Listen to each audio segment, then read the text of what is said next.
The Courthouse Fugitive. The story of Brian Nichols, a normal man, or so it seemed.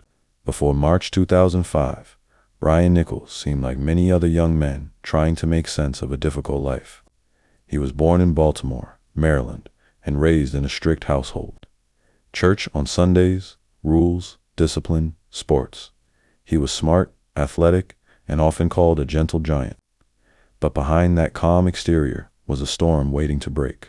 After college, Nichols moved to Atlanta. He had dreams of success, but life didn't go as planned.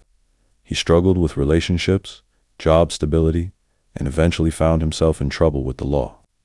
In 2004, he was accused of raping his ex-girlfriend, a charge he denied, but one that changed the trajectory of his life.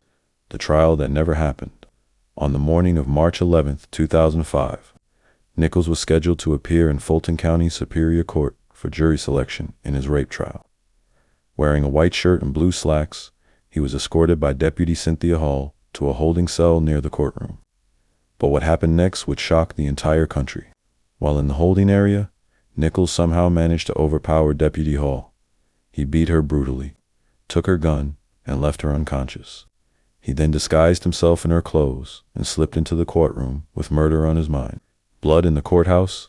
With the stolen gun in his hand, Nichols burst into courtroom 8D and opened fire. He shot and killed Judge Roland Barnes and court reporter Julie Ann Brandow. As he exited the courthouse, he also killed Sergeant Hoyt Teasley, who tried to stop him. Within minutes, the building descended into chaos. Officers rushed to lock down the area. Reporters began swarming the courthouse. The public, still traumatized by past tragedies like the DC sniper, watched in horror as news of a courtroom massacre unfolded live on TV. The manhunt begins. Nichols didn't stop there.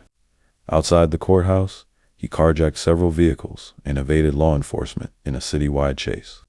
He made his way to the Atlanta Journal-Constitution building and took another man hostage before disappearing once again. As the manhunt intensified, schools locked down, streets were gridlocked, police set up checkpoints.